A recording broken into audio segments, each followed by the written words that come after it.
আজকের এই মাহফিল করার জন্য তো কোনো অনুমতির প্রয়োজন হয় নাই, নাকি হয়েছে? বিনা অনুমতিতে উন্মুক্ত ভাবে আল্লাহ তাআলা আমাদেরকে কোরআনের আলোচনা করার এবং শোনার সুযোগ দান করেছেন। এই মাহফিল যদি 6 মাস আগে করতেন তাহলে বুঝতেন ঠেলার নাম কাকে বলে, ঠিক না? চেয়ারম্যান অনুমতি দেয় তো মেম্বার বন্ধ করে, মেম্বার অনুমতি দেয় তো এমপি বন্ধ করে, এমপি অনুমতি দেয় তো মন্ত্রী বন্ধ করে, মন্ত্রী অনুমতি দেয় এলাকার লোকাল গোয়েন্দায় পিন মারে, ঠিক না? কোরআনের সাথে গাদ্দারি করেছে, আলেমদের সাথে গাদ্দারি করেছে, চোর আর ডাকাতের মতো এক কাপড়ে পিছনের দরজা দিয়ে পালাতে বাধ্য হয়েছে। এতদিন শুনতাম পিছনের দরজা দিয়ে চোর পালায়, ডাকাত পালায়, কোন রাষ্ট্রনায়ক পিছনের দরজা দিয়ে পালায়, এটা পৃথিবীর ইতিহাসের প্রথম ঘটনা। পালানোর সময় বলতেছে আমার একটা শাড়ির দরকার ছিল। বলছি ম্যাডাম হাতে সময় নেই। কয় তাহলে একটু বক্তব্য দিতাম। কয় সে ক্যামেরাম্যান পালাইছে বহুত আগে। কয় তাহলে বাবার কবর জিয়ারত করতাম। ওইখানে গেলে ওখানেই শুয়ে পড়া লাগবে না। কয় কেন, আমার নিরাপত্তা পুরোহিতরা কোথায়? কয় ওরা কাপড় চোপড় খুলে ফেলেছে, মানুষের মাঝে মিশে গেছে। তো রাগ করে বলছে এখন কি করবো বলে দাও। অফিসাররা বলতেছে পিছনের দরজা দিয়ে বেরিয়ে যাও, যাদের দালালি করেছো তাদের দেশে চলে যাও। 20 বছর আগে মুফাচ্সিরে কোরআন আল্লামা দেলাওয়ার হোসেন সাঈদী রাহিমাহুল্লাহ অত্যন্ত স্পষ্ট ভাষায় দায়িত্বহীন কণ্ঠে বলেছিলেন, টুপিয়ার দাড়ি পড়লে রাজাকার বলে গালিগালাজ করো, ইসলামী তাহজিব তামদ্দুনের পক্ষে স্লোগান তুললে মৌলবাদ বলে গালিগালাজ করো, ভুলে যেও না এদেশের মৌলবাদীরা যখন মূল শিকড় ধরে ঝাঁকি দিবে মামুর বাড়ি দিল্লি যেয়ে পড়বা। আল্লাহর ওলির 20 বছর আগের বক্তব্য 100 বাস্তবায়ন হয়েছে। আগারতলা এয়ারপোর্ট জায়গা দেয়নি, কলকাতা এয়ারপোর্ট জায়গা দেয়নি, 3.5 ঘন্টা হেলিকপ্টার আকাশে উড়েছে, শেষ পর্যন্ত দিল্লিতে জায়গা হয়েছে।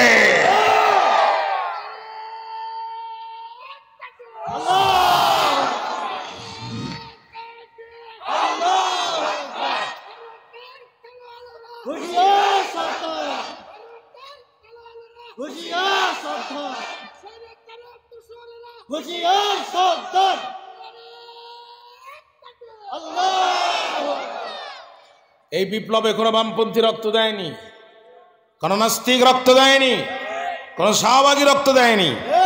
এই বিপ্লবে রক্ত দিয়েছে আবু সাঈদ, তার মুগ্ধের মতো বুক ভরা ইমানদার মানুষেরা।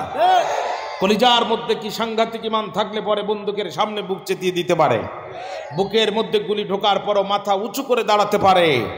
সুতরাং এই বিপ্লবের সাথে যারা গাদ্দারি করবে তারা জাতীয় বেঈমান হিসেবে পরিচিতি লাভ করবে। ভাইরা আমার, সামনে আমাদের 3টি বিষয় খুব খেয়াল রাখতে হবে। উঁচু টুপি, নিচু টুপি, শক্ত টুপি, নরম টুপি, কলিওয়ালা কলি ছাড়া, পাগড়িওয়ালা পাগড়ি ছাড়া বুঝি না। সব আলেমদেরকে এক মঞ্চে উঠতে হবে, হাতে হাত ধরতে হবে, ইসলামের পক্ষে একই মঞ্চে দাঁড়াতে হবে। যারা দাঁড়াবে না তারা জাতীয় গাদ্দার, মুনাফিক, বেঈমান আব্দুল্লাহ ইবনে উবাই ইবনে সুলুল হিসেবে আত্মপরিচয় প্রকাশ করবে। 2 নম্বর, কমিউনিজম দেখেছি, ন্যাশনালিজম দেখেছি, স্বামীর শাসন দেখেছি, বাবার শাসন দেখেছি, সেকুলারিজম দেখেছি।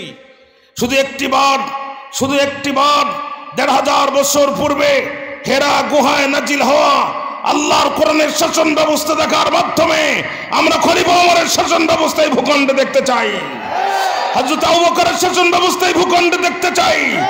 আল্লাহর কোরআনের শাসন ব্যবস্থা দেখার জন্য নিজেদের জীবনের সর্বোচ্চ ত্যাগ আর কুরবানি করতে কারা কারা প্রস্তুত আছেন? 2 হাত তুলে আল্লাহকে দেখায় না।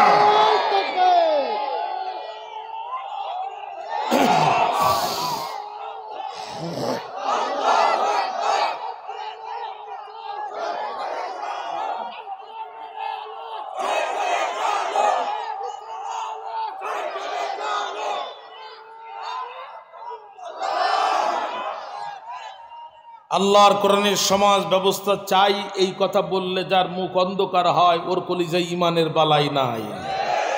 কথা কি বুঝতে পেরেছেন? আমরা শত জুলুম আর নির্যাতনের পরও অতীতেই আপনাদেরকে কোরআনের পথের দিকে ডেকেছি, বর্তমানও ডাকছি, ভবিষ্যতেও ডাকবো। তাতে যদি হাত যায় যাবে, পা যায় যাবে, কল্লা যায় যাবে, কিন্তু আল্লাহর জমিনে আল্লাহর কোরআনের কথা বলার, কোরআন প্রতিষ্ঠা করার স্লোগান থেকে 1 ইঞ্চি পরিমাণ আমরা দূরে সরে যাব না। ভাইরা আমার, যে আল্লাহ তাআলা উন্মুক্তভাবে আমাদেরকে এখানে বসার সুযোগ দিলেন, ওই আল্লাহর দরবারে আরো একবার কালিমাতে শুকর আদায় করছি, বলছে আলহামদুলিল্লাহ। আমি বেশি ভূমিকায় সময় নষ্ট করব না। তেলাওয়াত করেছি কোরআনুল কারীমের 18 নম্বর সূরা 15 নম্বর পারা, সূরাতুল কাহফের 9 থেকে 13 নম্বর আয়াতে কারিমা। তেলাওয়াতকৃত আয়াতে কারিমার অন্তর্নিহিত বক্তব্যকে সামনে রেখে আমি কথা শুরু করার নিয়ত করছি। আল্লাহ তাআলা আমার জবান এবং কণ্ঠকে আপনাদের খেদমতে কবুল করুন। সূরার নাম সূরাতুল কাহফ। কাহফ শব্দের অর্থ হচ্ছে গারুন ফিল জাবাল, পাহাড়ের গুহা। আজ থেকে 6000 বছর পূর্বে বর্তমান জর্দানের রাজধানী আম্মান শহর থেকে আনুমানিক 60 কিলোমিটার দক্ষিণ পূর্বে ইবনে আব্বাস রাদিয়াল্লাহু তাআলার বর্ণনা অনুযায়ী হাইজুব নামক পাহাড়ের, বানজালুস নামক পাহাড়ের হাইজুব নামক গুহায় কিছু সংখ্যক ঈমানদারদের উপরে এক ঐতিহাসিক, মর্মান্তিক, হৃদয় বিদারক, নিষ্ঠুর, করুণ ঘটনার অবতারণা ঘটেছিল, যার বর্ণনা সূরাটির মধ্যে এসেছে। এজন্যে সূরাটিকে বলা হয় সূরাতুল কাহফ, পাহাড়ের গুহার সূরা। সূরাটির মধ্যে আয়াত সংখ্যা 110, রুকু সংখ্যা 12। গোটা পৃথিবীর সমস্ত মুফাসসিররা এই বিষয়ে একমত যে সূরাটি নাজিল হয়েছিল মক্কায়, অতএব সূরাতুল কাহফ একটি মক্কি সূরা। 2 নম্বর পয়েন্ট হচ্ছে আল মুনাসাবাতু বাইনা সূরাতাইন, তেলাওয়াতকৃত সূরার সাথে পূর্ববর্তী সূরার সম্পর্ক কি। তাফসীরের অত্যন্ত গুরুত্বপূর্ণ পয়েন্ট এইটি। ভাইরা আমার, পূর্ববর্তী সূরার নাম হচ্ছে সূরা বনী ইসরাঈল, আমরা তেলাওয়াত করেছি সূরাতুল কাহফ। প্রশ্ন হচ্ছে এই দুইটি সূরাকে কেন আল্লাহ তাআলা পাশাপাশি দিলেন? তারতিবুস সূরা, সূরাগুলোর যে সিরিয়াল, সূরাতুল ফাতিহার পরে সূরাতুল বাকারা, এই সিরিয়াল নবীজি সাহাবায়ে কেরাম করেন নাই, আল্লাহ রাসূল নিজেও করেন নাই। এই সিরিয়াল করে দিয়েছেন যিনি, চিৎকার করে বলেন কে? তিনি। পূর্ববর্তী সূরার নাম হচ্ছে সূরা বনী ইসরাঈল, আমরা তেলাওয়াত করেছি সূরাতুল কাহফ। প্রশ্ন হচ্ছে দুইটি সূরা কেন পাশাপাশি আসলো? মুফাসসির কেরামগণ অনেকগুলো সম্পর্ক বের করেছেন, কিন্তু ঘড়ির দিকে তাকিয়ে আমি আমার আলোচনাকে অত্যন্ত সারগর্ব করার স্বার্থে, খুব সংক্ষেপ করার স্বার্থে দুইটি সম্পর্ক আপনাদের সামনে পেশ করছি। বলেন তো, 5 ওয়াক্ত নামাজের পরে আমরা 33 বার কি বলি? এরপর 33 বার। পূর্ববর্তী সূরা বনী ইসরাঈল শুরু হয়েছে সুবহান শব্দ দিয়ে, আর তার পরবর্তী সূরা সূরা কাহফ শুরু হয়েছে আলহামদু শব্দ দিয়ে। এই জন্য দুইটি সূরা আল্লাহ তাআলা পাশাপাশি দিয়ে দিয়েছেন। 2 নম্বর, কাফেররা রাসূলের কাছে প্রশ্ন করেছিল 3টা। জোরে বলেন, কয়টা? 3টা। 1 নম্বর, রূহ কি এবং তার তাৎপর্য কি। 2 নম্বর, সেই বিস্ময়কর এবং বিস্ময়কর যুবক কারা, যাদের ঘটনা অত্যন্ত অত্যন্ত অত্যন্ত বিস্ময়কর। 3 নম্বর, সেই মহান ব্যক্তি কে, যিনি মিনাল মাশরিক ইলাল মাগরিব, পূর্ব থেকে পশ্চিম পর্যন্ত পরিভ্রমণ করেছেন। প্রথম প্রশ্নের জবাব ইয়াসআলুনাকা আনির রূহ, এই প্রশ্নের জবাব দিয়েছেন আল্লাহ তাআলা পূর্ববর্তী সূরা বনী ইসরাঈলের মধ্যে। বাকি 2টি প্রশ্নের জবাব দিয়েছেন আল্লাহ তাআলা সূরাতুল কাহফের মধ্যে, যার কারণে 2টি সূরা পাশাপাশি এসেছে। চিৎকার মেরে কোন আল্লাহু আকবার। 3 নম্বর হচ্ছে ফজিলাতু সূরাতুল কাহফ, সূরা কাহফ যে আমরা তেলাওয়াত করব আমাদের কি লাভ হবে। আমি খুব সংক্ষেপে 2টা হাদিস বলছি। আখিরি জামানার নবীর উম্মতের জন্য সবচেয়ে ভয়ঙ্কর ফিতনার নাম হচ্ছে দাজ্জালের ফিতনা। রাসূল হাদিসে বলছেন, দাজ্জাল লোকটি খাটো হবে, এক চোখ তার অন্ধ হবে, ডান হাতে জান্নাত দেখাবে, বাম হাতে জাহান্নাম দেখাবে। পৃথিবীর সমস্ত শিল্পী গান গায় নাক 1, নাক 2 কণ্ঠের স্কেল দিয়ে। দাজ্জালের কণ্ঠের সর্বনিম্ন স্কেল হবে নাক 6, নাক 6 কণ্ঠের স্কেল দিয়ে দাজ্জাল যখন গান শুরু করবে, দাজ্জালের এক একটি গানে লক্ষ লক্ষ দুর্বল ঈমানদার মানুষেরা বেঈমান হয়ে যাবে। গর্ভবতী নারীরা সন্তান পেটে নিয়ে দাজ্জালের কণ্ঠে পাগল পারা হয়ে দৌড়াতে থাকবে, এমনকি সন্তান পর্যন্ত তারা ডেলিভারি করে ফেলবে, ঠিক পাবে না। রাসূল বলছেন, মান হাফিজা 10 আয়াতিন মিন আউয়ালি সূরাতিল কাহফি আসামা মিনাদ দাজ্জাল, আমার উম্মতের মধ্যে যারা সূরা কাহফের প্রথম 10টি আয়াত মুখস্থ করবে, দাজ্জালের ফিতনা থেকে আল্লাহ তার ঈমানকে রক্ষা করবে। জুমার দিন যেই ব্যক্তি সূরা কাহফ তেলাওয়াত করবে, কিয়ামতের দিন সূরা কাহফ নূর হয়ে তাকে রাস্তা দেখাবে। জোরে কন্যা সুবহানাল্লাহ। 1 নম্বর, আমি সূরাটির পরিচিতি বলেছি। 2 নম্বর, তেলাওয়াতকৃত সূরার সাথে পূর্বের সূরার সম্পর্ক বলেছি। 3 নম্বর, সূরা কাহফ তেলাওয়াত করলে আমাদের কি লাভ হবে এটি আমি আলোচনা করেছি। এবার শানে নুজুলটা, সাবাবে নুজুল বা আসবাবে নুজুল, নাজিলের কারণ, অবতরণের প্রেক্ষাপট, এইটা একটু সংক্ষেপে আলোচনা করে আমি ভিতরে আলোচনায় প্রবেশ করতে চাই, যদি আপনাদের অনুমতি পাই। আপনারা কি রাজি আছেন ভাই? আল্লাহ তাআলা কবুল করুক, জোরে কানা আমিন। কোরআন বন্ধ করার জন্য মক্কার কাফেররা দুইজন বুদ্ধিজীবীকে পাঠিয়েছিল মদিনার ইহুদিদের কাছে বুদ্ধি নিতে। একজনের নাম নজর ইবনে হারিস, আরেকজনের নাম উকবা ইবনে আবি মুঈদ। তাহলে সে যুগে কোরআন বন্ধ করত যারা কাফের ছিল তারা, আজকেও কোরআন বন্ধ করে যারা, উপরে মুসলমানের লেবেল লাগায় ভিতরে কুফরি লালন করে তারা। মদিনার ইহুদিদেরকে যে বলছে আমাদের বাঁচাও, কি হয়েছে তোমাদের? কয় আমাদের ঘরের সন্তান মোহাম্মদ নবী দাবি করেছে, আমাদের সন্তানগুলো খায়, আমাদের ঘরে আন্দোলন করে মোহাম্মদের পক্ষে। এইভাবে যদি চলতে থাকে আগামী দিনে নেতৃত্ব আর কর্তৃত্ব কিছুই আমাদের পক্ষে থাকবে না, সব মোহাম্মদ সাল্লাল্লাহু আলাইহি ওয়াসাল্লাম এবং তার উম্মতদের হাতে চলে যাবে, অতএব আমাদেরকে বাঁচাও। মদিনার ইহুদিরা বলছে শোনো, সে যদি আল্লাহর নবী হয়, আমরা শুধু মদিনার ইহুদি না, গোটা পৃথিবীর ইহুদি মিলে তাবিজ বানায় গলায় ঝুলাইলেও লাভ হবে না। তবে আমরা 3টা ট্যাবলেট দিচ্ছি, এই 3টা ক্যাপসুল বা ট্যাবলেট প্রয়োগ করে দেখো সে আল্লাহর নবী কি নবী না। তাকে প্রশ্ন করো রুহু কি এবং তার তাৎপর্য কি, তাকে প্রশ্ন করো সেই বিস্ময়কার যুবক কারা যাদের ঘটনা অত্যন্ত বিস্ময়কর, তাকে প্রশ্ন করো সেই মহান ব্যক্তিকে যিনি মিনাল মাশরিক ইলাল মাগরিব, পূর্ব থেকে পশ্চিম পর্যন্ত পরিভ্রমণ করেছেন। ওরা এসে আল্লাহ রসুলকে যখন 3টি প্রশ্ন করলেন, আল্লাহ রসুল বললেন তোমাদের প্রশ্নের জবাব আগামীকাল দেব। ঘটনাবশত তিনি ইনশা আল্লাহ বলতে ভুলে গিয়েছিলেন। উলুমুল কোরআন, কোরআনের সায়েন্স দাঁড়িয়ে আছে 2টা কিতাবের উপরে। 1 নম্বর আল বুরহান ফি উলুমিল কোরআন লিমাম জারকাশি রহমাতুল্লাহ আলাই, 2 নম্বর আল ইতকান ফি উলুমিল কোরআন লিহাফিজ জালালউদ্দিন সুয়ুতি রহমাতুল্লাহ আলাই। হাফিজ জালালউদ্দিন সুয়ুতি আল ইতকানের ভিতরে বলেন আল্লাহ রসুল ইনশা আল্লাহ বলতে ভুলে যাওয়ার কারণে নবীজির উপরে একটানা 15 দিন ওহী নাজিল হওয়া বন্ধ ছিল। কাফেররা প্রত্যেক দিন আসে আল্লাহ রসুলের কাছে, আল্লাহ রসুল জবাব দেয় না, কাফেররা ফিরে যায়। এই সুযোগে তারা ভিত্তিহীন অবান্তর কথা ছড়াতে লাগলো। 3 প্রশ্নের জবাব দিতে যদি 15 দিন লাগে, বাকি প্রশ্নের জবাব কবে দেবে? আব্দুল্লাহর বেটা মোহাম্মদ নবী দাবি করেছে। নবী কি এত সহজ কথা? আল্লাহ ডাক দিয়ে কয় জিব্রাইল আর করিস না দেরি, মক্কার কাফেররা আমার রসুলকে প্রশ্ন করে অপমান করতে চায়, আমি আমার নবীর পক্ষে মক্কার কাফেরদের প্রশ্নের জবাব আসমান থেকে নাজিল করতে চাই। আরো জোরে বলেন না কেন? ঘুম আসতেছে আপনাদের? জিবরিল আমিন চলে আসলেন, সূরা কাহাফ নাজিল হয়ে গেল। দেশের নাম জর্দান, বাচ্চার নাম দাকিয়ানুস। বৈশিষ্ট্যতা 3টা। 1 নম্বর জালেম, 2 নম্বর নিষ্ঠুর, 3 নম্বর মূর্তি পূজক। পৃথিবীর যত স্বৈরা শাসক আছে এদের চরিত্র বিশ্লেষণ করলে এই 3টা জিনিস পাবেন। 1 নম্বর তারা চূড়ান্ত জালেম হয়, 2 নম্বর তারা খুব নিষ্ঠুর হয়, 3 নম্বর তারা আল্লাহকে মানতে চায় না, স্বেচ্ছাচারিতায় করে জীবন কাটায়, তারা মূর্তি পূজক হয় অধিকাংশ। বর্তমান আমাদের দেশ থেকে পিছনের দরজা দিয়া সম্প্রতি যিনি পলায়ন করেছেন উনিও দাকিয়ানুস, তবে লেডিস ভার্সন। কি ভার্সন? মাল একই কিন্তু মডেল ভিন্ন, মাল একই মডেল ভিন্ন। ভাইরা আমার, 1 নম্বর কত বড় জালেম হলে পরে ফেরাউন মুসা আলাইহিস সালামের জন্ম হতে দেবে না, ছোট ছোট মাসুম বাচ্চাগুলোকে হত্যা করতে পারে। কথা বলেন না কেন?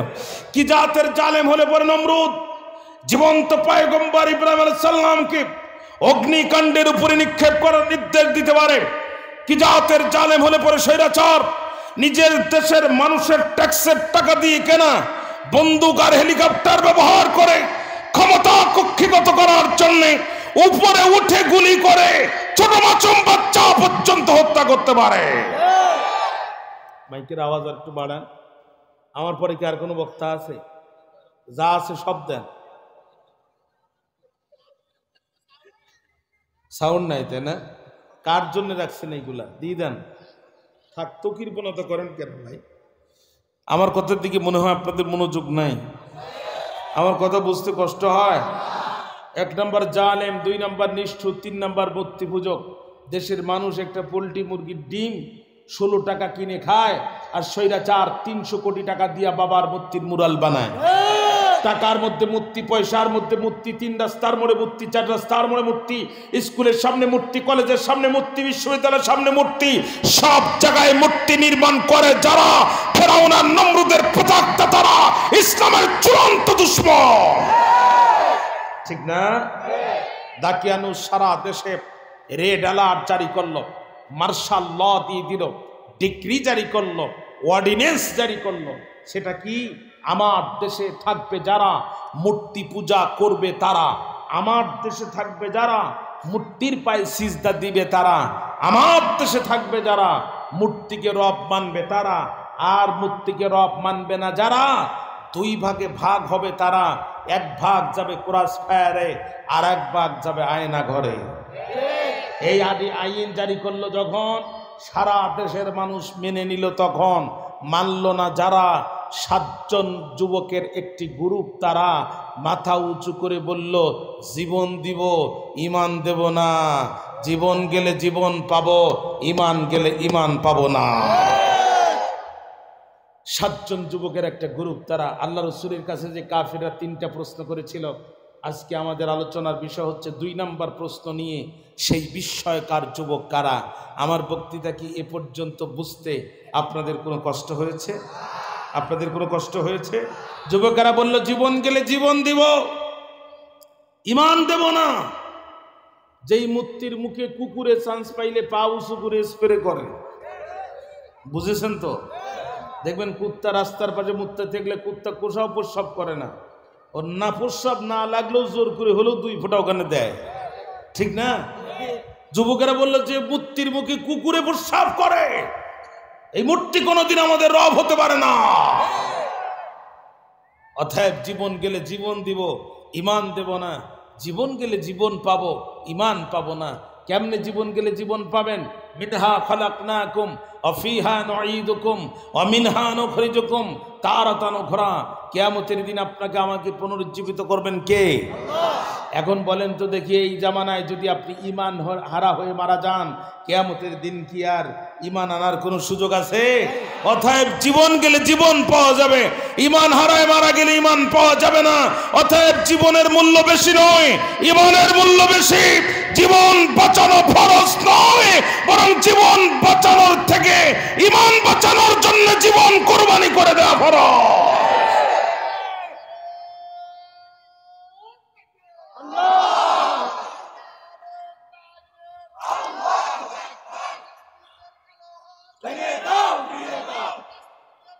আমার ভাইরা, আপনারা যে তাকবীর দিচ্ছেন, এটা 5 আগস্টের আগের আওয়াজ, এটা বর্তমান আওয়াজ দেন। আর পিছনে আমার যে ভাইরা বসে আছেন, ওরা তো একবারে পেনশন পেয়েছে আজকে, কোন রকম কথা না বললেও চলবে, ঠিক না? আমার দিকে তাকান, খুব বিরক্ত হচ্ছেন আপনারা? চলেন সামনে যাই। আল্লাহ কয়, নবী ওই যুবকদের সত্য ঘটনা এখন আমি আপনাকে সঠিকভাবে বর্ণনা করে শোনাচ্ছি। যেরকম না সুবহানাল্লাহ।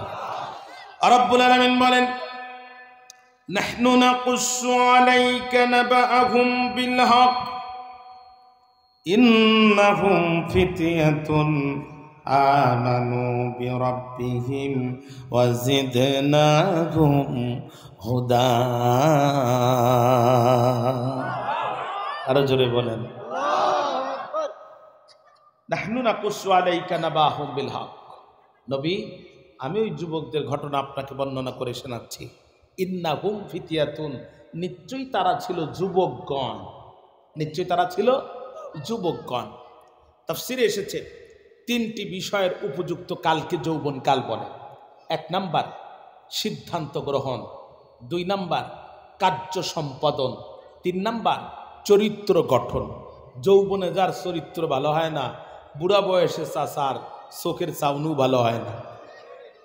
যৌবনে যে 5 ওয়াক্ত নামাজ ঠিক মতো জামাতে পড়ে না, বুড়া বয়সে যতই হেদায়েত হন, ফজরের নামাজে রাকাত পায় না, ঠিক না? চাচা কোনোদিনও ফজরের নামাজে রাকাত পায় না। আজকে আজানের সময় উঠছে, যেভাবে হোক ফজর ধরবো। ঘটনাক্রমে চাচি আম্মা ছায়া আর চাচার পাঞ্জাবি এটা ছিল এক জায়গায়। চাচা ভুল করে নিজেরটা না নিয়া চাচি আম্মারটা নিয়ে আসছে মসজিদে। মুয়াজ্জিন একামত দেওয়া শুরু করছে। চাচায় কয়, অসুবিধা নাই, আজ আমি পারবো। টিউবওয়েল চাপ দিয়া চাচা উজু করে চাচি আম্মা ছায়া মাথার ভিতরে ঢুকায়া হাত একবার ডাইন পাশে দেয়, একবার বাম পাশে দেয়, মাগার হাত খুঁজে পায় না। চাচা কষাকষি করে, হাত খুঁজে পায় না। প্রথম রাকাত শেষ, দ্বিতীয় রাকাত শেষ, বৈঠক শেষ, তাসবিহ তাহলিল শেষ। যুবক একটা বেরিয়ে দেখে চাচার মাথার ভিতরে বস্তা।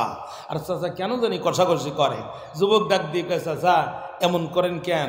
কয়, দেখো তো বাবা, তোমার আগে মসজিদে এসেছি, কিন্তু আমি আজ কেন জানি পাঞ্জাবির হাত খুঁজে পাচ্ছি না।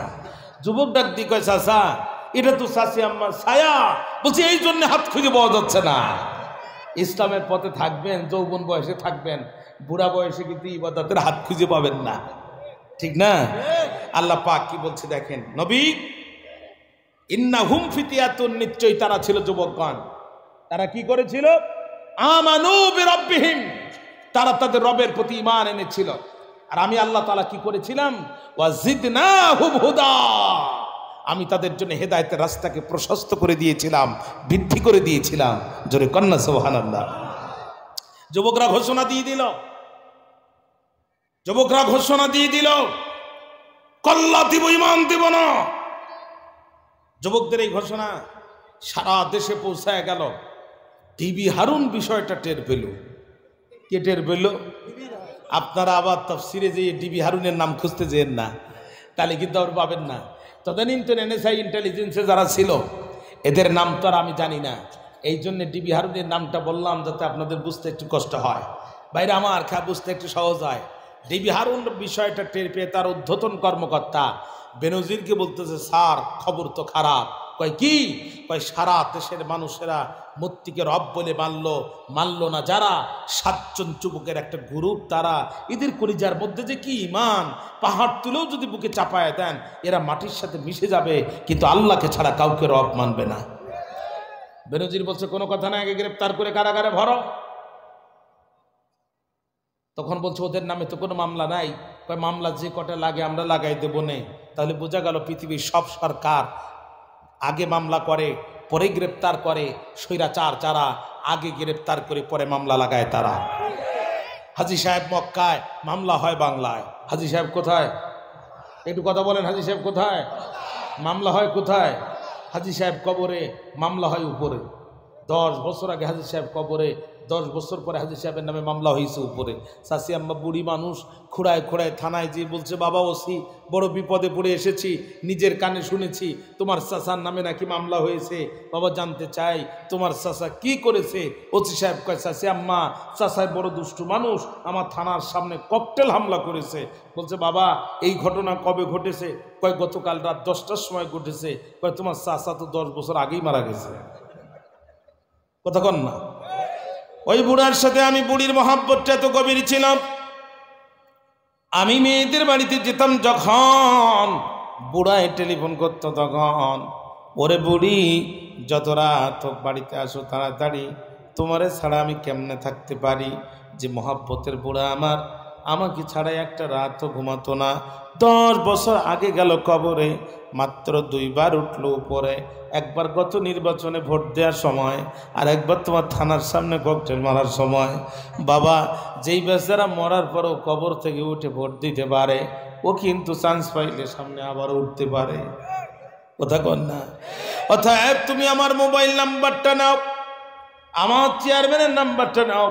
বুড়া যদি এবার কোনোদিন কবর থেকে ওঠে, তুমি শুধু একটু ধরে আমার কাছে জমা দিবা। আমি ওর কাফনের কাপড়টা ধরে একটা প্রশ্ন জিজ্ঞাসা করবো, বুড়ারে এত মোহাব্বত ভুলে চলে গেলি কবরে, ও বুড়া হারামি, কবর থেকে উঠে তুমি ভোট দেওয়ার সুযোগ পাও, তুমি তো আমার জানালার পাশ দিয়ে যাও, আমার সাথে কি একটাবার দেখা করার সুযোগ তোমার হয় না? বাইরে জানতে চাই এই জাতের মামলা সমাজে ছিল নাকি ছিল না? ঠিক না? ঠিক না? আমি মাঝে মাঝে বক্তৃতা বলি, সিঙ্গাপুরে জুতা পালিশের জন্য মুচি নাই, ডিজিটাল মেশিন আছে, জুতা ঢুকায় দিবেন, পালিশ হয়ে বাইর হবে, ভিতরে ডলার দিয়ে দিবেন। বাঙালি যে যখন জুতা ঢুকাইছে আর পালিশ হয়ে বাইর হয়ে গেছে, বাঙালি দেখে এখানে টাকা নেওয়ার লোক নাই, বাঙালি ফতুয়া আবিষ্কার করেছে, দেরি করে নাই। কি ফতুয়া? যেখানে মানুষ নাই ওখানে টাকা দেওয়া যায় নাই। এখন বাঙালি শুধু জুতা ঢুকায়, পালিশ হয়ে বাইর হয়, বাঙালি পায়ে দিয়ে হেঁটে যায়। এই কোম্পানিগুলোর মালিক যারা, মাস শেষে বক্সগুলো ওপেন করে দেখলো তারা জুতা পালিশ হলো 30,000 চোরা, মাগার ভিতরে মাল নাই। এ কাম করলো কারা? এইটা ধরার জন্য তারা নিয়োগ করলো সিসি ক্যামেরা। এই সিসি ক্যামেরায় পড়লো ধরা, বীর বাঙালি যারা এই মহান কাম করেছে তারা। ওরা পড়ে গেল বড় বেকায়দায় যে বাঙালি যতদিন এই দেশে আছে ডিজিটাল পদ্ধতিতে জুতা পালিশের ব্যবসা সম্ভব নয়। আবার এত পরিমাণ বাঙালি যদি দেশে ডিপোর্ট পাঠাই, ফেরত পাঠাই, আমার দেশের কলকারখানাও চলবার নয়। ওরা বড় বেকায়দায় পড়ে ইঞ্জিনিয়ার, সফটওয়্যার ইঞ্জিনিয়ারদেরকে ডাক দিয়ে বলছে, বাবা বেতন তো নিবা, একটা উপকার কি করবা, এমন একটা সফটওয়্যার বানাও আর আমাদেরকে বাঁচাও যাতে বাঙালিও থাকে, জুতা পালিশের ব্যবসাও চলে। সফটওয়্যার ইঞ্জিনিয়ার যারা অক্লান্ত পরিশ্রম করে নতুন সফটওয়্যার তৈরি করলো তারা, আর সেটি হলো জুতো একটা ঢুকাবেন পালিশ হয়ে বাইর হবে, আর একটা ঢুকাবেন পালিশ হবে, তবে বাইর হবে না ততক্ষণ, ভিতরে ডলার দেবেন না যতক্ষণ। বাঙালি কয় এই সামান্য বুদ্ধি দিয়ে কি আমাদের আটকানো যায়? ইতিহাসের পাতায় বীর বাঙালি বলে একটা কথা আছে না ভাই? বাঙালি বুদ্ধি করে এক মেশিনে জুতো একটা দেয়, পালিশ হয়ে যখন বাইর হয় দ্বিতীয় জুতো আর ওই মেশিনে দেয় না, আর একটু সামনে যে মেশিন আর একটা পায় ওখানে আর একটা দেয়, এই মেশিন থেকে একটা ওই মেশিন থেকে একটা, দুই মেশিন থেকে দুই জুতো পরে বাঙালি সুবহানাল্লাহ বলতে বলতে হেঁটে যায়। বলছিলাম না ভাই, এদের কাছে অসম্ভব বলে কোনো জিনিস নাই। এরা 1981 সালে জন্মগ্রহণ করার পরও 1971 সালের মামলার প্রধান সাক্ষী হয়। কথা বলেন না কেন? এরা 3 মাইল দূর থেকে ধর্ষণ দেখতে পারে, কিন্তু চশমা ছাড়া রাস্তা দেখতে পারে না। এদের কাছে অসম্ভব বলে কোনো জিনিস নাই। ভাইরা আমার, খেয়াল করেন, 7 জন যুবক গ্রেপ্তার হয়ে গেল। হাতের মধ্যে হ্যান্ডকাপ পরানো হলো, পায়ের মধ্যে ডান্ডা বেড়ি পরানো হলো। সকালবেলা দাকিয়ানুসের আদালতে দাঁড় করানো হলো। রাজ সিংহাসনে দাকিয়ানুস বসে আছে, রেগে সে ফায়ার অগ্নি শর্মা, চোখগুলো মোটা মোটা হয়ে গেছে, বড় লাল হয়ে গেছে। দাকিয়ানুস অত্যন্ত গাম্ভীর্য কণ্ঠে যুবকদেরকে বলছে, রে যুবকেরা, এত বড় দুঃসাহস পেলে কোথায় তোমরা? সারা দেশের মানুষ মেনে নিল, তোমরা কেন মেনে নিলে না? জবাব দাও। আল্লাহ কয়, নবী, ওয়ারাবাতনা আলা কুলুবিহিম, যুবকরা যখন ঈমানের পক্ষে জবাব দেওয়ার জন্য দাঁড়িয়েছে, আমি ওদের অন্তরকে আরো সুদৃঢ় করে দিলাম, শক্ত করে দিলাম। আর জোরে বলেন না কেন? দাঁড়ায় গেল যুবকরা জবাব দেওয়ার জন্য।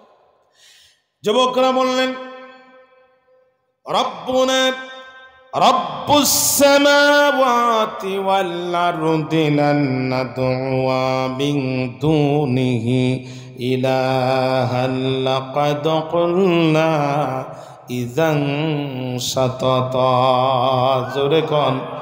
জোরে কোন আল্লাহু আকবার। যুবকেরা ডাক দিয়ে বলে, রে দাকিয়ানুস, কান খাড়া করে শুনে রাখো, রব্বুনা রব্বুস সামাওয়াতি ওয়াল আরদ, আমাদের রব তো তিনি, আসমানের রব যিনি, আমাদের রব তিনি, জমিনের রব যিনি, আমাদের রব তিনি, আমাদের রব তো তিনি, জীবন দান করেন যিনি, আমাদের রব তো তিনি, আমাদের রব তো তিনি, মৃত্যু দান করেন যিনি, আমাদের রব তো তিনি, আমাদের রব তো তিনি, মৃত্যুর পরে পুনরুজ্জীবিত করবেন যিনি, আমাদের রব তো তিনি, পুনরুজ্জীবিত করার পরে জান্নাত আর জাহান্নামকে পুরস্কার হিসেবে দেবেন যিনি, লান নাদউয়া মিন দুনিহি ইলাহা, ওই রবকে ছাড়া অন্য কোন ভেজাল সত্তাকে রব বানায়া বর্তমানেও ডাকি না, ভবিষ্যতেও ডাকবো না। আল্লাহু আকবার বলতে মন চায় না? আল্লাহু আকবার বলতে মন চায় না? অন্য কোন ভেজাল সত্তাকে বর্তমানেও ডাকি না, ভবিষ্যতেও ডাকবো না। আপনার আলেমদের ভদ্র ব্যবহার আর উদারতা দেখে দুর্বলতা মনে করবেন না। কথা বলেন না কেন? আমরা অতীতে জীবন দিয়েছি, বর্তমানেও দিব, ভবিষ্যতেও দিব, কিন্তু এই জমিনকে আমরা কোরআনের সাজে সাজাবো। আল্লাহর কোরআনের আন্দোলন থেকে আমরা 1 ইঞ্চি পরিমাণ দূরে যাব না। লান নাদউয়া ফেলে মুজারে মানসুব বিলান, মুজারে দুইটা জিনিসের অর্থ দেয় বর্তমান এবং ভবিষ্যৎ, প্রেজেন্ট এন্ড ফিউচার। খুব স্পষ্ট ভাষায় বলতেছে, লান নাদউয়া মিন দুনিহি ইলাহা, আল্লাহকে বাদ দিয়ে অন্য করে ভেজাল সত্তাকে বর্তমানেও ডাকি না, ভবিষ্যতেও ডাকবো না। শুধু তাই না, তারপরের লাইনে আরো মারাত্মক কথা বললো যুবকেরা, হাউলাই কওমুন আত্তাখাযু মিন দুনিহি আলিহাতান, আমাদের এই কওমদের কি হলো যারা আল্লাহকে বাদ দিয়ে বিভিন্ন ভেজাল সত্তাকে রব বলে ঘোষণা করে দিয়েছে।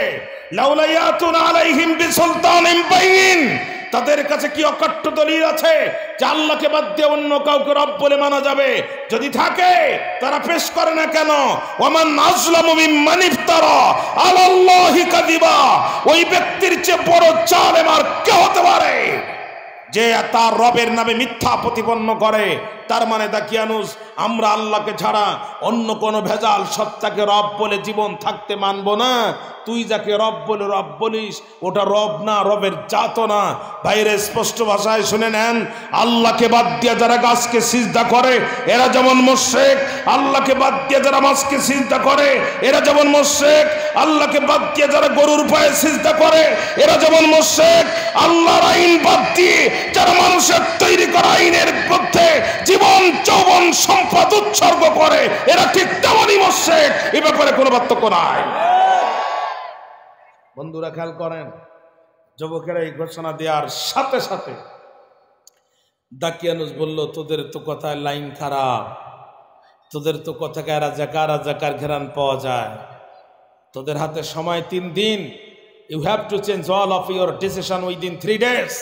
3 দিনের ভিতরে তোমাদের সিদ্ধান্ত পরিবর্তন করতে হবে, তা না হলে উন্মুক্ত মঞ্চে ফাঁসির কাছে তোমাদেরকে ঝুলানো হবে অথবা শুলে চড়ানো হবে। এমন দৃষ্টান্তমূলক শাস্তি প্রকাশ্য দিবালোকে তোমাদেরকে প্রদান করা হবে, যাতে করে এই দেশের আর কোনো মানুষ প্রকাশ্য ঈমান আনতে সাহস না পায়। এই ঘোষণা যখন দিয়ে দিল, আমার ভাইরা 3 দিনের জন্য যুবকদেরকে ছেড়ে দিল। প্রথম দিন পার হয়ে গেল, দ্বিতীয় দিন পার হয়ে গেল, আগামীকাল সারেন্ডার করতে হবে। আজকে যুবকেরা মিটিং দিয়ে একজন আর একজনের দিকে মুচকি হাসে আর কয়, বন্ধু কথা কিন্তু একটাই, জীবন দিব মাগার ঈমান দেব না। সুবহানাল্লাহ বলতে মন চায় না? আগামীকাল আমরা দাকিয়ানুসের দরবারে সারেন্ডার করব, উন্মুক্ত মঞ্চে ফাঁসির কাছে আমাদেরকে ঝুলানো হবে, আমরা শহীদ হয়ে যাব। রক্তাক্ত জামা কাপড় অবস্থা আমাদেরকে কবরের মধ্যে দাফন করা হবে। কিয়ামতের দিন এই রক্তাক্ত জামা কাপড় নিয়ে আমরা আল্লাহর দরবারে উঠব, শহীদ হিসাবে মাথা উঁচু করে নবীদের আগে হেঁটে হেঁটে জান্নাতে প্রবেশ করব। আল্লাহু আকবার বললেন না? ভাইরা আমার কি বলবো, কিয়ামতের দিন আল্লাহ রাব্বুল আলামিন তামাম পৃথিবীর মানুষগুলো কি লোহার তামার ব্যারিকেড দিয়ে আটকাবেন। যখন আল্লাহ নিজেকে জাব্বার আর কাহার বলে পরিচয় দিবেন, তখন আল্লাহ নিজেকে জাব্বার আর কাহার বলে পরিচয় দিবে যখন ইব্রাহিম আলাইহিস সালামের মতো পয়গম্বররা থরথর করে কাঁপতে থাকবে, তখন মুসা আলাইহিস সালাম কাঁপতে থাকবে, দাউদ আলাইহিস সালাম কাঁপতে থাকবে। কিন্তু ওই সময় কিছু মানুষ আল্লাহর দরবারে উঠবে যাদের হাত কাটা থাকবে, পা কাটা থাকবে, গলার মধ্যে ফাঁসির দড়ি থাকবে, বুকের মধ্যে চাইনিজ কোরালের দাগ থাকবে, পেটের মধ্যে LMG SMG AK-47 গুলি থাকবে, এদের কাফনের কাপড়ে রক্তগুলো টাটকা থাকবে। এরা আল্লাহর সামনে মাথা নিচু করবে না, আল্লাহর সামনে দিয়ে হেঁটে হেঁটে মাথা উঁচু করে জান্নাতের দিকে রওনা দেবে। আল্লাহ ডাক দিয়ে বলবে, দাঁড়াও দাঁড়াও, তোমরা কারা পরিচয়টা দিয়ে যাও। তখন তারা বলবে, রব্বুল আলামিন, আমরা তো তারা দিন কায়েমের প্রয়োজনে তোমার ওহির বিধানের আহ্বানে রাজপথে জীবন কোরবানি করেছিলাম যারা, আল্লাহ আমরা হলাম তারা। আল্লাহ আমরা শহীদ। এই যে দেখো আমাদের হাত নাই পা নাই, গলার মধ্যে ফাঁসির দড়ি, বুকের মধ্যে চাইনিজ কোরালের দাগ। আল্লাহ বলবে, বুঝলাম তোমরা শহীদ, কিন্তু তোমরা কোথায় যাও? তখন বলবে রব্বুল আলামিন, আমরা জান্নাতের দিকে যাই। আল্লাহ বলবে, বান্দা জান্নাতের দিকে তো তোমরা যাবা, জান্নাত তো তোমরা পাবা, কিন্তু আমার কাছে কি নতুন করে আর কিছু চাবা? তখন তারা বলবে, আল্লাহ জান্নাতের পর তুমি আর কি দিবা? আল্লাহ বলবে, চাও, যা পাও সব পাও। তখন তারা বলবে, রব্বুল আলামিন, দিতে যদি চাও জীবনটা আর একবার ফিরায় দাও, দুনিয়ার জমিনে আর একবার যেতে চাই, তোমার উপরে আর একবার ঈমান এনে লড়াই করে শহীদ হয়ে মাথা উঁচু করে তোমার দরবারে ফিরে আসতে চাই। আল্লাহ তখন ডাক দিয়ে বলবে, বান্দারে, আল্লাহ ডাক দিয়ে বলবে, বান্দারে, এত নির্মমভাবে শহীদ করলো, তোদের ফাঁসির কাস্টে ঝুলানোর পরও বাতিলের কলিজা ঠান্ডা হয় নাই। 1 ঘন্টা পর্যন্ত তোদের লাশ, 1 ঘন্টা পর্যন্ত তোদের লাশ গাছের মধ্যে ঝুলায় রেখেছে রে বান্দা। 1 ঘন্টা পর্যন্ত তোদের লাশ ফাঁসির দড়িতে ঝুলায় রেখেছে। এরপরও কেন তোরা সেই শাহাদাতের মৃত্যু আবার চাস? তখন তারা ডাক দিয়ে বলবে, রব্বুল আলামিন, শাহাদাতের মৃত্যু দেখতে কষ্ট লাগে কিন্তু বরণ করতে কষ্ট লাগে না।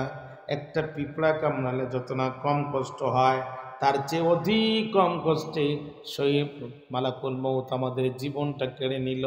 রক্তাক্ত অবস্থায় আমাদের মাটির মধ্যে রাখা হলো। আল্লাহ যে দেখো এখন আমাদের কাফনের কাপড়ে টাটকা রক্ত লেগে আছে। দুনিয়ার কবরের মাটি আমাদের সাথে বেয়াদবি করলো না, আমরা মাথা উঁচু করে তোমার দরবারে ফিরে এসেছি। ও রব্বে কারিম, সত্যি যদি দিতে চাও বারবার জীবনটা ফিরায় দাও। দুনিয়ার জমিনে যেতে চাই, তোমার কোরআনের জন্য লড়াই করে বারবার তোমার দরবারে শহীদ হয়ে ফিরে আসতে চাই। চিৎকার দিয়ে একবার বলা যাবে কি আল্লাহু আকবার। এই শাহাদাতের মৃত্যু আমরা চাই না প্রিয় ভাইরা। যুদ্ধ চলছে, যুদ্ধের ময়দানে একজন কাফির আসলেন, আল্লাহ রাসূলকে ডাক দিয়ে বললেন, ইয়া রাসূলুল্লাহি, আমাকে কালেমা পড়ায় মুসলমান বানায় দেন। আল্লাহর নবী বললেন, ঠিক আছে তুমি কালেমা পড়ো। ওগো নবীজি, আমি তো মুসলমান হলাম, এখন আমি কি করব?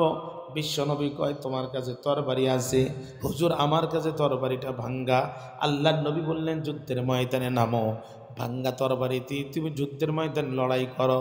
নাও মুসলিম সাহাবী ভাঙ্গা তরবারি নিয়ে যুদ্ধের ময়দানে নামলেন, কাফেরদের আঘাত করলেন।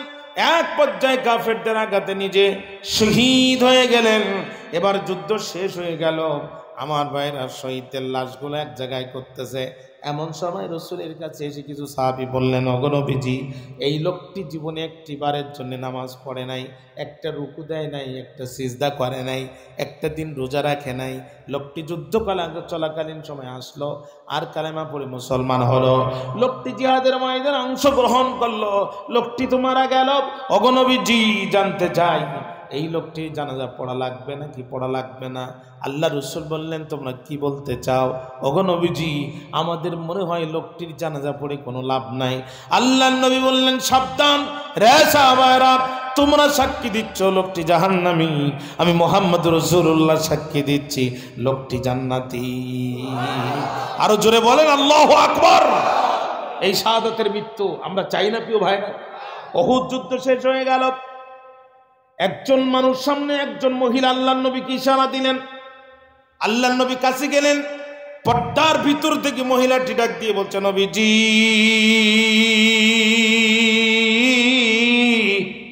আমি আপনার চাচি আম্মা, আপনার চাচা হানজালা গত রাত্রে আমাকে বাসর সজ্জায় নিয়েছে। ও নবী, হানজালা আমার সাথে মেলামেশা করেছে। হানজালা যখন জিহাদের ময়দানে ডাক শুনেছে তখন সে জুনুব অবস্থায় ছিল, তার উপরে গোসল করা ফরজ ছিল। নবী জানতে চাই, হানজালাকে দাফনের পূর্বে আমি শুনেছি হানজালা শহীদ হয়ে গেছে। অভিযোগ করার জন্য আসি নাই, অনুযোগ করার জন্য আসি নাই রে নবীজি, জানতে এসেছি হানজালাকে কি গোসল করায় দাফন করবেন নাকি গোসল না করাই দাফন করবেন? আল্লাহ রাসূল চুপ থাকলেন, মুস্কি হেসে দিয়ে ডাক দিয়ে বলে, চাচি আম্মা, আমি নবী, আপনি নবী না। আমি যা দেখি আপনি তো দেখেন না। আমার চাচা হানজালার শাহাদাতে আল্লাহ রাব্বুল আলামিন এত বেশি পরিমাণ খুশি হয়ে গিয়েছে, জান্নাতি ফেরেশতার জান্নাতি পানি দিয়ে আমার চাচাকে আল্লাহ গোসলের ব্যবস্থা করিয়েছে। আল্লাহু আকবার বললেন না? এই শাহাদাতের মৃত্যু আমরা চাই না।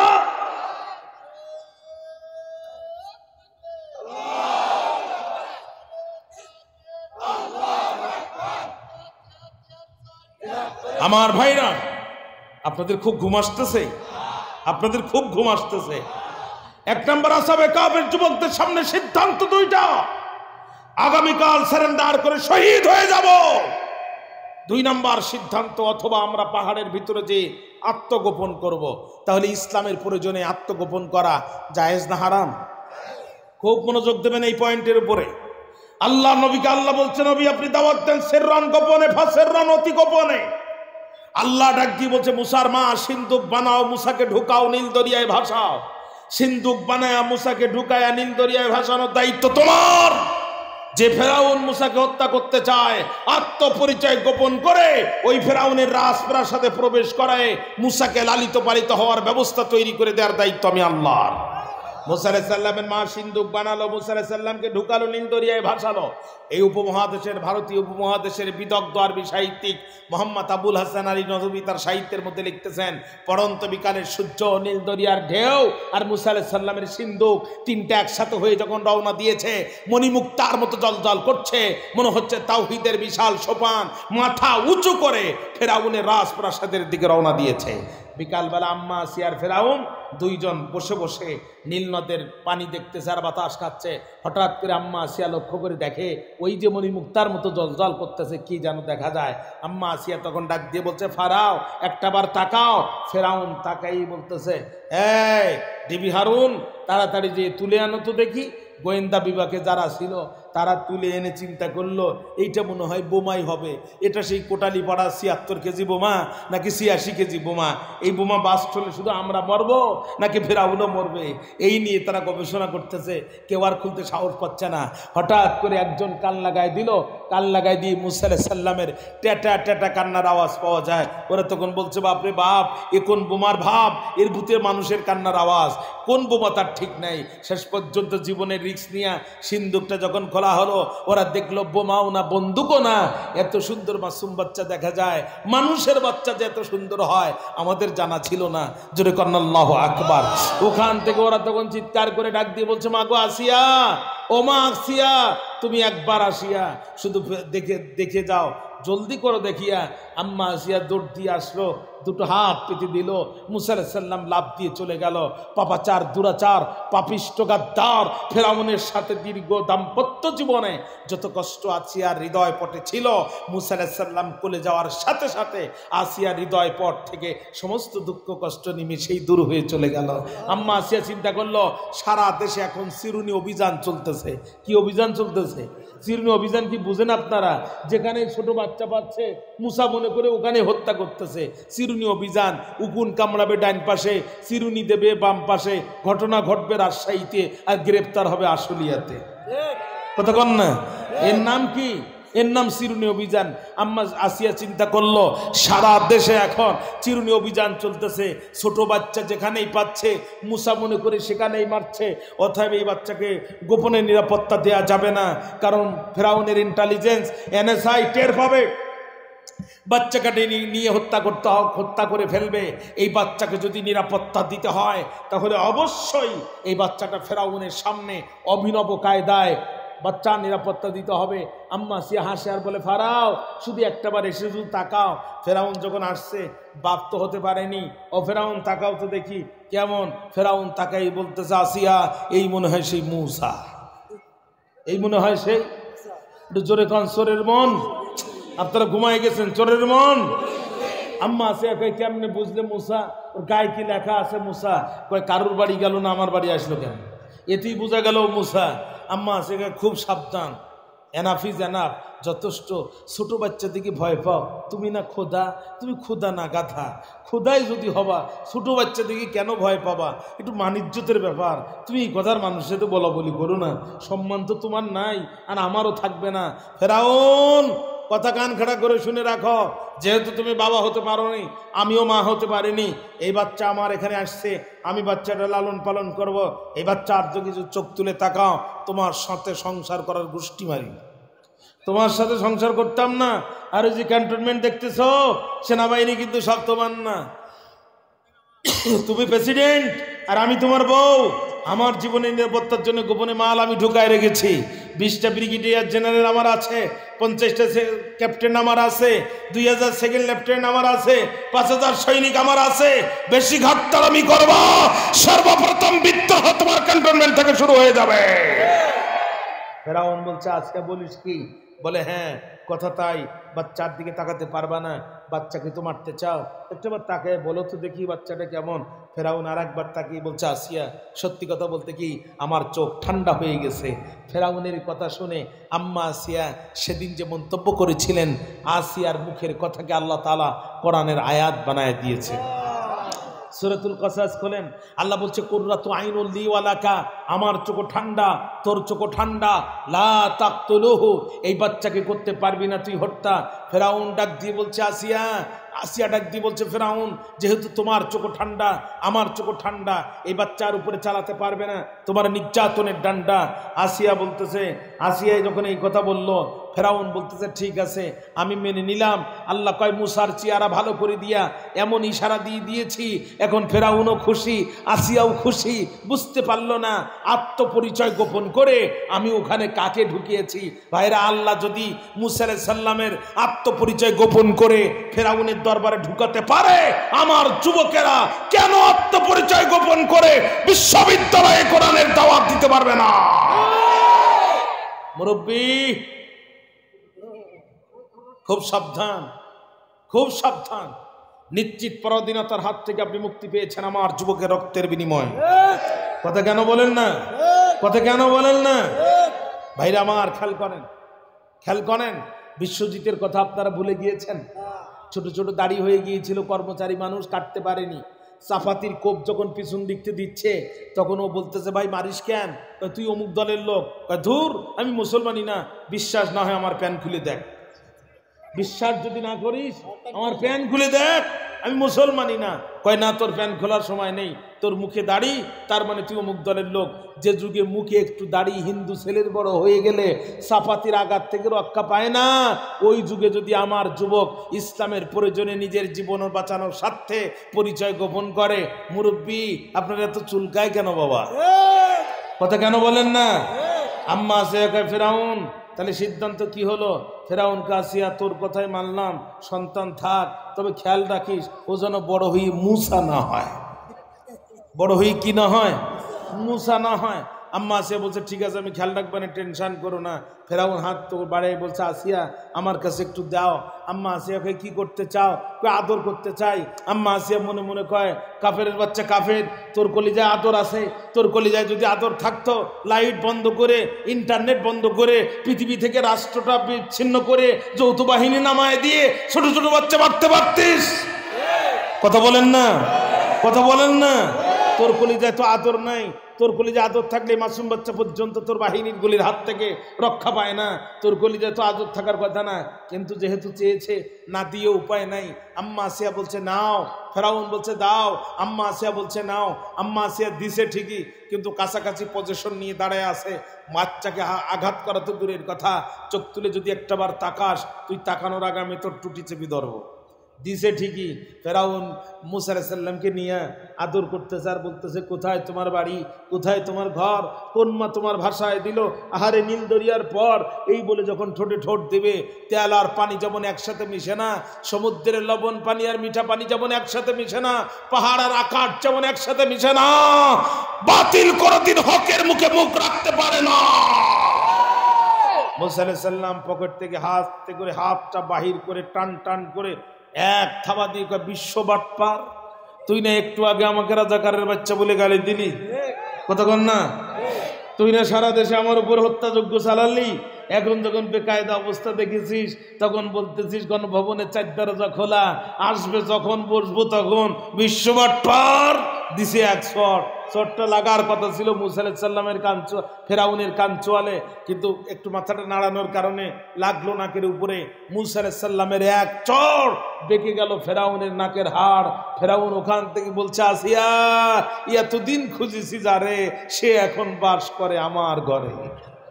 আম্মা আসিয়া কয় কারে খুঁজছ আর কে বাস করে? বলছে এই সেই মুসা। আম্মা আসিয়াকে কেমনে বুঝলা? ওই শর্ট তো আর তুই খাইস নেই। আপনারা বিরক্ত হচ্ছেন, আমি শেষ করে দিচ্ছি। চট তো আর তুই খাইস নাই, চড় খেয়েছে যে, ঠেলা টের পেয়েছে সে। এ হুজুরদের রক্ত বড় তিতা রক্ত, আজ পর্যন্ত কোন হারামখোর এই রক্তে দাঁত বসায় বাড়ি ফিরে যেতে পারেনি। কথা বলেন না কেন? ফেরাউন দাঁত বসাইছে, ডুবে মরেছে। নমরুদ দাঁত বসাইছে, জুতা পিটা খেয়ে মরেছে। স্বৈরাচার দাঁত বসাইছে, চোর ডাকাতের মতো এক কাপড়ে পিছনের দরজা দিয়ে পালিয়েছে।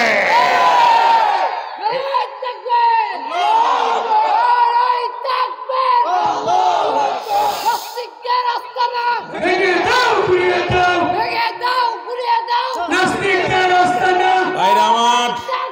ভাইরা আমার খেয়াল করেন, ভাইরা আমার খেয়াল করেন। এবার আম্মা আসিয়া কয়, আম্মা আসিয়া কয় কি হলো? কয় পিচ্চির এক চড়ে আমার নাকের হাড্ডি বেঁকে গেছে। নিজের ঘরের বউ হয়ে সত্যি কথা বল। If you don't believe please look at my nose. বিশ্বাস যদি না করিস আমার নাকের দিকে তাকা। আম্মা আসিয়া কয় কি হয়েছে? কয় আমার নাকের হাড্ডি বেঁকে গেছে। তুই আমার বউ হয়ে বলতো দেখি, গতকালও কি আমার নাকের হাড্ডি এমন বাঁকা ছিল? আম্মা আসিয়া কয় তুমি তো মানুষই বাঁকা, সারা জীবনই দেখতেছি তোমার নাক তো দূরের কথা, তুমি তো নিজেই বাঁকা। কয় না রে আসিয়া, এ বাচ্চাটা স্বাভাবিক, কিন্তু এর থাবার জন্য স্বাভাবিক। যে কটা ধার হয় তার গুড়া দেখলে বোঝা যায়, যে বিড়াল শিকারী হয় তার গোপ দেখলে আন্দাজ করা যায়। এই আত্মপরিচয় গোপন করে আমার দরবারে ঢুকেছে, আমার রাজপ্রাসাদের সমস্ত সুযোগ সুবিধা নিয়ে বড় হবে, আর বড় হয়ে আমার প্রজাদের ভিতরে গোপনে দাওয়াতি কাজ করে হঠাৎ করে রাস্তা বন্ধ করে ডাক দিয়ে বলবে ইনিল হুকমু ইল্লা লিল্লাহ আলা লাহুল খালকু ওয়াল আমর। সৃষ্টি যার, আইন চলবে তার। আম্মা আছে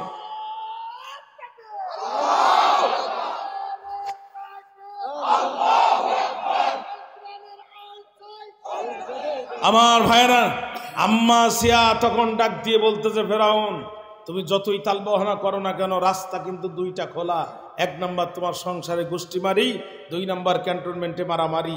এইবার তুমি হিসাব করে দেখো কোন দিকে গেলে তোমার জন্য সহজ হবে। ফেরাউন ডাক দিয়ে কাসিয়া ঠিক আছে আমি সব মানলাম, তবে লক্ষ্য রাখির যেন বড় হয়ে মুসা না হয়। আম্মা আসিয়া বলছে ও দায়িত্ব আমার। এখন তুমি কি করতে কয় আসিয়া এখন কি করব? আম্মা আসিয়া কয় চিটাগাং বাড়ি, খাড়া খাড়া চুল, তোমার ওই বদমাইশ তথ্যমন্ত্রী হাসান মাহমুদের কাছে টেলিফোন করো। আসলে তৎকালীন তথ্যমন্ত্রী কেটা ছিল আমি তো এটার নাম খুঁজে পাইনি, এজন্য এইটারই দিয়ে বললাম যাতে বুঝতে সুবিধা হয়। কয় দিয়ে কি বলবো? কয় প্রিন্ট এবং ইলেকট্রনিক মিডিয়া খবর দিয়ে দাও। 71 টিভিতে কয় খান্নাস মহিলা বসে আছে, এদের সারাদিন কোনো কাজ নাই, শুধু ইসলামের বিরোধিতা করা। এদেরকে বলে দাও তোমার রাজ দরবারে ধাত্রী লাগবে, দুধ খাওয়ানোর জন্য যেন ধাত্রী নিয়ে আসে। প্রিন্ট এবং ইলেকট্রনিক মিডিয়ায় ঘোষণা হয়ে গেল, ধাত্রীরা এসে গেল। কিন্তু মুসা আলাইহিস সালাম কারুর কোলে গেল না। লাইনের শেষে দাঁড়িয়েছিলেন যিনি, মুসা আলাইহিস সালামের বোন, তিনি পরিচয় গোপন করে বলছে অফিসাররা আমার কাছে একটি ধাত্রীর সন্ধান আছে, আমি নিশ্চিত এই বাচ্চা যাবে তার কাছে, অনুমতি যদি পাই আমি সাথে করে নিয়ে আসতে চাই।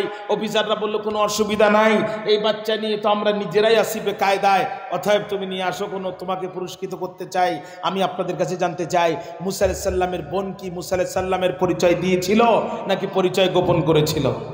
পয়গম্বরের বোন যদি তার ভাইয়ের জীবন বাঁচানোর স্বার্থে তার ভাইয়ের পরিচয় গোপন করতে পারে, আমার যুবক তার জীবন বাঁচানোর জন্য কেন পরিচয় গোপন করতে পারবে না? ভাইরা আমার, মুসা আলাইহিস সালামের বোন যে মুসা আলাইহিস সালামকে ডেকে নিয়ে আসলো। বন্ধু কি বলবো, লোহার সামনে চুম্বুক নিলে চুম্বুক যেমন ক্ষিপ্র গতিতে লোহার কাছে চলে যায়, দীর্ঘক্ষণ পর মাকে দেখার সাথে সাথে মুসা আলাইহিস সালাম লাফ দিয়ে মায়ের কোলে চলে গেছে। আল্লাহ পাক ইলহাম জারি করে দিয়ে বলে ওয়াদাল্লাহি হক, রে মুসার মা আমি আল্লাহর ওয়াদা মিথ্যা না, আমি আল্লাহর ওয়াদা সত্য। তোর মুসাকে তোর কোলে ফিরাই দিলাম, মাঝখানে একটু নৌ ভ্রমণ করে নিয়ে এসে জীবনের নিরাপত্তাটা দিয়ে দিলাম। রে মুসার মা সারা পৃথিবী মনে করবে তুই ওর দুধ মা, আমি আল্লাহর তুই জানবো তুই ওর আসল মা। রে মুসার মা এখন তোর জন্য ভিআইপি কামরার বরাদ্দ হবে, আকাশ পথে স্থল পথে ফেরাউনের বাহিনী তোরে ডিউটি করবে, আর তোর মুসা তোরে জ্বালাতন করবে না, আসিয়া সবসময় ওরে কাছে করে রাখবে। ও মুসার মা, ফেরাউনের পুলিশের বেতন বৃদ্ধি হয় 5 বছর পর পর, তোর বেতন বৃদ্ধি হবে শুধু তোর ইচ্ছার উপর। তুই শুধু একবার বলবে ভালো লাগে না, চাকরি করবো না, বেতন 3 গুণ হতে মোটে দেরি হবে না, কারণ তোর মুসা তোর স্তনে ছাড়া পৃথিবীর কোনো নারীর স্তনে মুখ দেবে না। মুসার মা আবেগে আপ্লবিত হয়ে মুসার পরিচয়টা এখন প্রকাশ করিস না, আবার তুই মন খারাপ করিস না যে আমি তোর মুসার আত্মপরিচয় গোপন করে ফেরাউনের দরবারে ঢুকাবো। শুনে রাখ, তোর মুসার আত্মপরিচয় গোপন করে ফেরাউনের দরবারে ঢুকাবো। ওয়াজাইলুহু মিনাল মুরসালিন, আর রাসূল পরিচয় দিয়ে আত্মপ্রকাশ ঘটাবো। আল্লাহ যদি মুসা আলাইহিস সালামের আত্মপরিচয় গোপন করে ফেরাউনের দরবারে ঢুকায় রাসূল পরিচয় দিয়ে আত্মপ্রকাশ ঘটাতে পারে, আমার যুবকেরা নিজের পরিচয় গোপন করে বিশ্ববিদ্যালয়ে ঢুকে সমন্বয়কের পরিচয় দিয়ে কেন আত্মপ্রকাশ করতে পারবে না?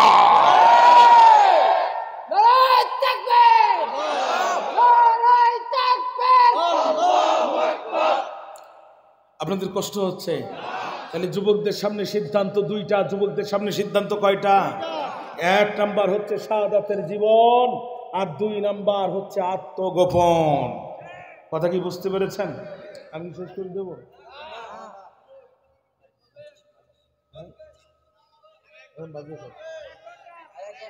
না না না, আপনাদের ঘুম আসতেছে, আমি বুঝতেছি, আমি বুঝি ওসব। হ্যাঁ আচ্ছা আচ্ছা, জাস্ট 12টায় দোয়া হবে। আপনারা